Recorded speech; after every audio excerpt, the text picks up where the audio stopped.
muhira bonyene n'umukozi umushinga ntatari muhira ndumva binkomereye isengesho nasenga navuga mana wankongera kumuza n'umuryango wanje je no gushima none rero yarabikoze yarampuje nawe yumve ko ndayishimiye mu mutima wanje abumvise gushima kwanje Imana ibahetse amashi kuri Yesu yarakoze. Haleluya. Amen.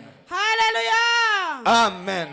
Nanje nongeye gushima Imana nanje ni nkuko sinari hafi y'umuryango nari mu bwiza kuri Saint Michel twari mu nama ya Nterema nkabona umwana aguma telefona ntitwari bwaturike cyane twe ngo tucumve hama ndareka kumwitaba nkagira ngo nimwe byo kuderanja vy'umwana hama ndateba nditaba cambarira ati baza abana babiri twababuze ati Rayike na Mugisha twababuze baza aho bari umumama mbajije ati nanje siho ndi niyo ndi ntaho nzi ndiko nca mu mwonga ngo nje kuraba abana ariko arakoma induru hanyuma carambarira ati mugabo plafo yamaze gukoroka yo mu cyumba cyo haruguru ati ntaco ni muje hagati muri korodoro aho mubona igira ikoroke muveyo muje handi aca arasubira arantelefona ati na plafo yo mu cyumba wacu irakorotse ati kandi niyo muri sare igira ikoroke ntyamfukama hage mwipave kuri Saint Michel naringiye ntyamfukama aho nyene ntereza koshe hanze ndaduza amaboko mvuga ati Mana waturinze gukenyuka mu gitondo waturinze guhamba atumaze iminsi utubwira ko turinze guhamba abana batanu sinobahambura bibona nase wese ho yarari we yari mu kabondo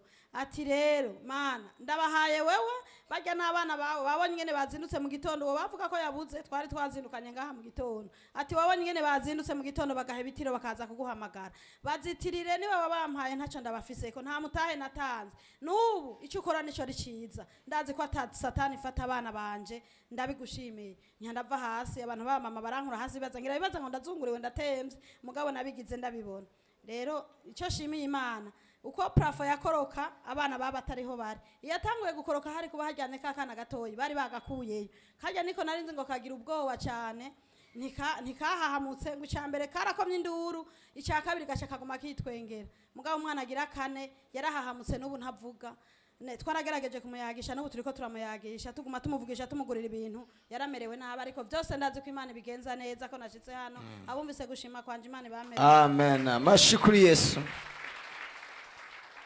Haleluya shengero ry'Imana.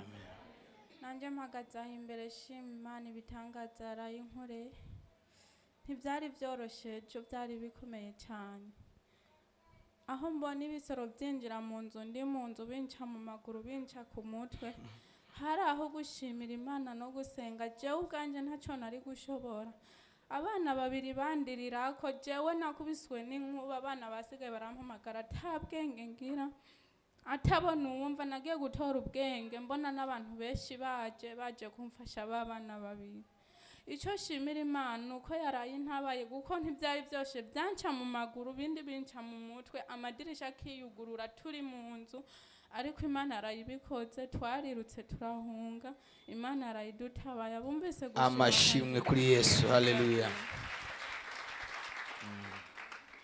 Haleluya. Amen. Nanje mpagaze ngahashima Imana Igereza mikro. naje ntibyari byoroshe nasohotse mu nzu ngiye kwibotike hama duhura n'umumama ati uri kuja he shavuga ati ndoye kwibotike hama ndamufata nkuku ngo twirutse ashagwa yubamye kibombe kimugwa asanzara wese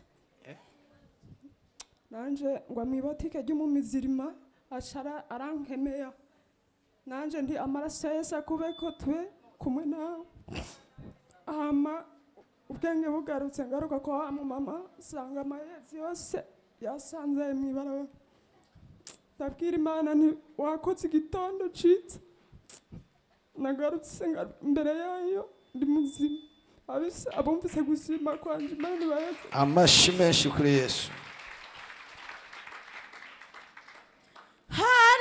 Haleluya. Amen. Nanje ndashimiye Imana nukuri ntivyari byoroshe ejo ivyo bintu byatanguye guturika twebwe n'abandi babanye nyene turi muhira twicaye muhira je nkagira nteya n'abana bateye umupira ku mabati tijivye nta nivyo nzi kumvira ngoya ngo ni ibintu biriko biraturagurikana amagere nayo toya nta na kimwe mu nyuma niho barenze irembo bageze ku mabutike bakabibona neza ngo ni muri baze hahiye ngo twiruke turiruka tugeze ahantu turagera ahantu mu bimanga ahantu nyene hateye ubwoba mugayo Imana yaratuzigamye jewe nanje umwana se yamunyatse ngo mpereze uwo mwana, nasigaranye ikigoma cyonyene, turagera ahantu turatandukana burundu. Je ndagera ahantu ndumva ubwanje ko mpfuye, nasigara manika amaboko imbere y'Imana ati Imana nubwo nopfa ndazi ko ntakoze ibikunezera, je ndasavye imbabazi vyonyene. Naguma nsenga niyeza, nkabona umuriro hejuru yanje, biturikiye hejuru yanje, mugimana ikamenya ingene ibishwanyaguriza kure. Nukuri ndashimiye Imana, ubwoba ndagera igihe burahera, ndavuga ati Imana wewe nyene uturinde, ati n'Abisirayeli waraciye inzira mu kiyaga gitukura barajabuka. Ndavuga ati Imana uze wongere uduhuze n'umuryango dukomeye, n'ababanyi twese dukomeye. Rero ndashimiye Imana, twongeye guhura turi bazima, twagarukiye Buhonga, twebwe ahantu twaca tukaba tutanapfuye, twaca mu bimanga. Nukuri ni Imana yatuzigana. Ndiko ndagenda mpejeje gusaba imbabazi Imana, nahitiye mbwira Imana ati Imana jewe wonkura hano hantu kanziga mukandokora, ejo nzotanga ishimwe. Nari naje ndarizanye, nahitiye mbwira n'Imana igitigiri, mwungere naho atavuga ati dutanga ishimwe, je nari namaze kuritanga. Rero ndashimiye Imana, nubwo naciye nsanga umwana nyene yahababutse, kuko bo baraguye mu ruzi nyene ngo mwibenga baranyikana, Imana yabakuyeyo. Umwana yarahababutse, no kuryama yararyamye atavuga. Muga ico nshimiye Imana, ari mwitiro naramukomye, ndamubwira ati ryama, ndabanza ndamubwira ati vuga Yesu, arasubiramo arasenga nyene, ndamubwira ati vuga ndagushimiye, vyose numva arabivuza cyarasinzira. Rero ndashimiye Imana ko numvise senga. Mashimeshi kuri Yesu. Nizeye yuko nza gusanga ari muzima, nasize asinzira. Abumvise gushima kwanje, Imana ibahezagire, ndayishimiye ko twongeye guhura n'ishengero dukomeye. Icyubahiro kibi cyayo. Amen. Yesu nashimwe. Nanje mpagaze ngashima Imana. Ejo narabonye Imana n'ukuri.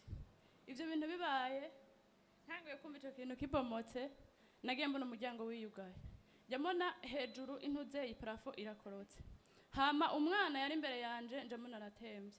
Papa we baca aramutora, amutoye yiruka asohoka, nanje ngeze gusohoka umuryango ucuriyugara.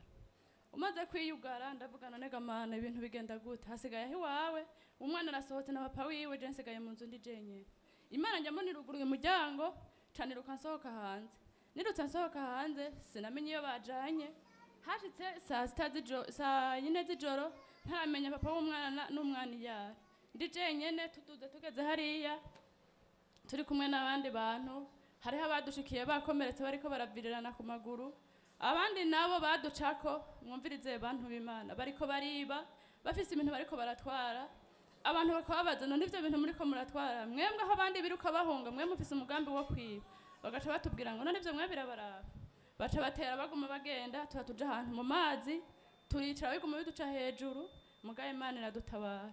Ngeze kugira hageze nko mu masaha 3, njya numva papa w'umwana aranterefonye, na musaza wanje aranterefonye, arambwiye ati mwacari bazima. Ndamubwiye ko turi bazima, mugabo sinzi umwana iyari, na se we sinzi iyari. Hama iyo saha imaze kugera, njya numva papa w'umwana aranterefonye, arambwiye ati twe turi ahantu aho uri ugumaho nyene, natwe turi aho nyene tugumyaho, turi kumwe n'abandi. Umutima njya numva urasuye kurema, yari umutima njya numva ubwenge burasuye kugaruka mu mutwe. Abumvise gushima Imana, bashima ibintu byaje ntibyari byoroshe, n'ukuri ntibyari byoroshe. Mushima Imana, twame twiyeze imbere y'Imana kuko tutazi umunsi n'isaha. Ivyo bintu nta muntu yari yazi yuko ayo masaha tubonye kuva mu gatondo tuvuye hagushika izo saha, yarazi yuko ivyo bintu beheva biba. Abantu benshi baraye bagize ingorane, aho twaca ku biziga byapfuye, hariho abacitse amaboko. Basha bumvise gushima Imana. Dukomera amashi Yesu kuvyo yakoze. Yesu nashimwe. Amen. Nanje ndashimiye Imana n'ukuri ku bintu byabaye, ejo ntibyari byoroshe.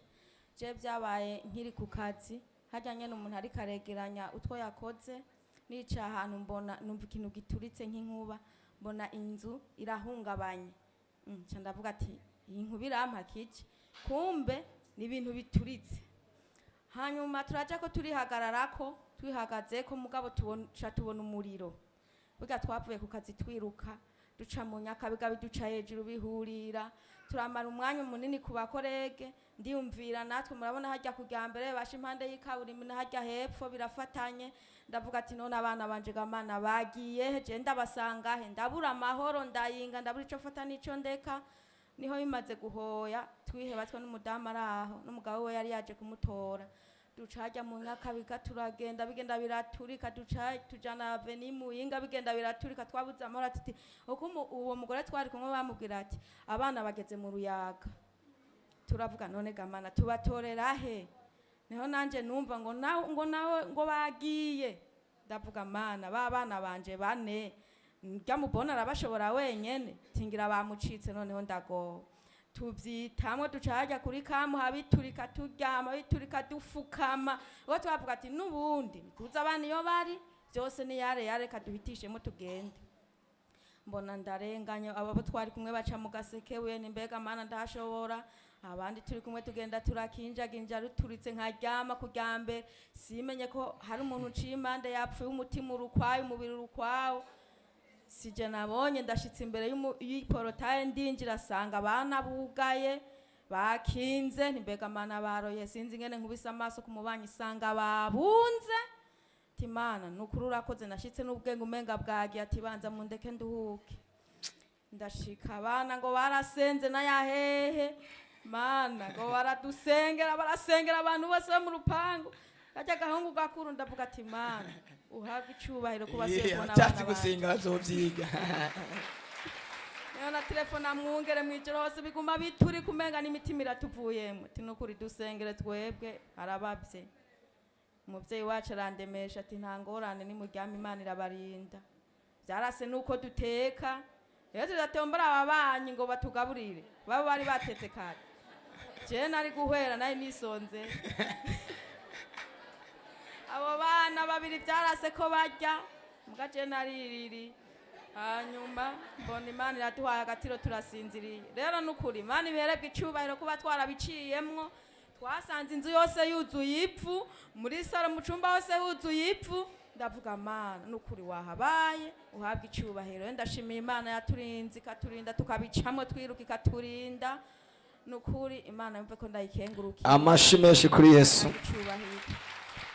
Yesu ashimwe amen haleluya turashima Imana kuba tugihumeka ibibazo byarabaye bamwe barahungabanya bana bariya ariko je nari hano navuga ati mbega mana haleluya abaririmbye bari hano ariko harimo abantu iyo ibijya bintu biturika bagira ibibazo byo guhema amen amen rero murabona ko kubera ngaha twari tuhijije muri korari vyapfuye guturika ngira ngo umuntu wese yavuga ati mu rusengero hari ubuhungiro amen nukuri kw'Imana ejo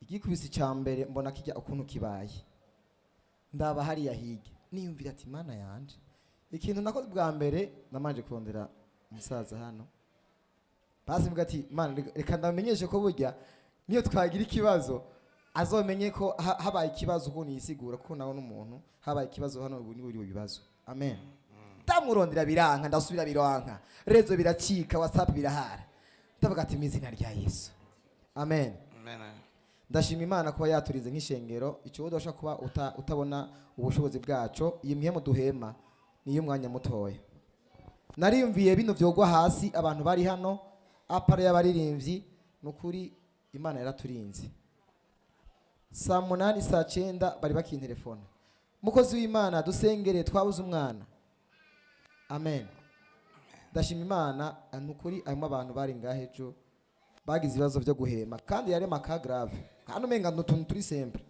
umuntu imwe muzigakatika nyene ubona akuma kubera gikubise rero turashima Imana yatwimanye turashima Imana tugiriye neza nukuri mwumve ngo iyi Mana niyo gushima amen amen amen nukuri imwe mu duhema Imana ikidutije dukunde gusenga bumse gushima Yesu aduhana umugisha amen Yesu ashimwe amen isabwe icubahiro haleluya haleluya amen yashimiye Imana yo yatuzigamye haleluya je ku munsi w'ejo narabonye igitangaza c'Imana sinari muhira hari igikorwa twarimwo ngaha kuri 12 ubwa mbere numva ijwi rimbwira ngo imodoka bagende kuyoza aho hantu harabereye ama accident Yesu ahabwe icubahiro ikindi naco abana bose bari muhira bari kumwe n'umubone wenyene bariruka inzu basiga buguruye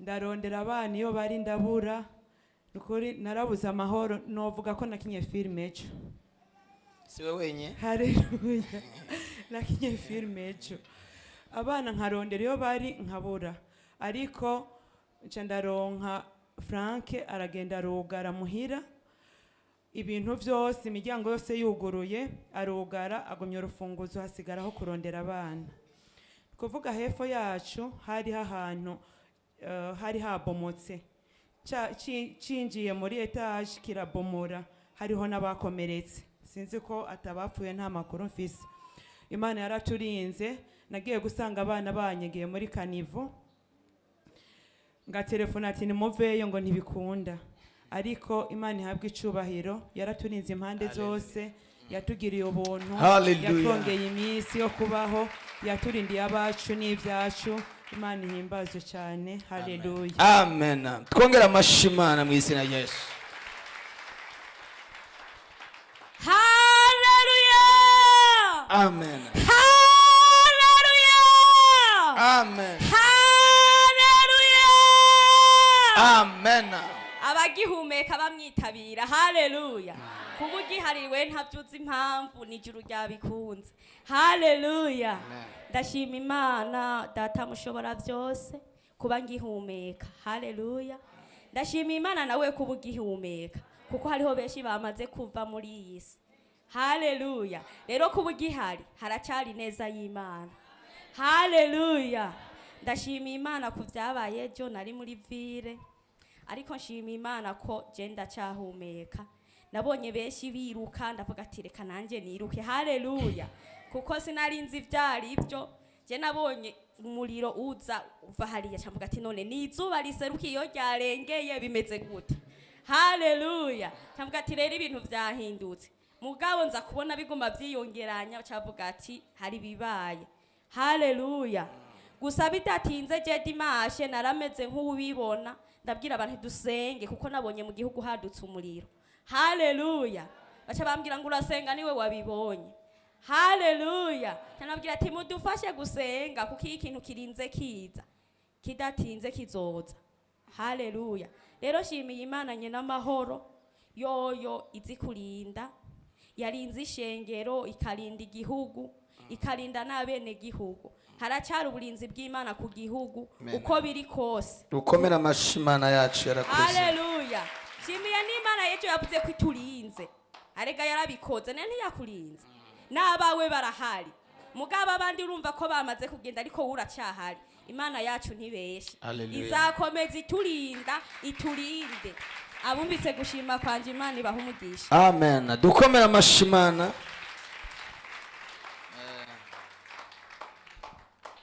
ukuri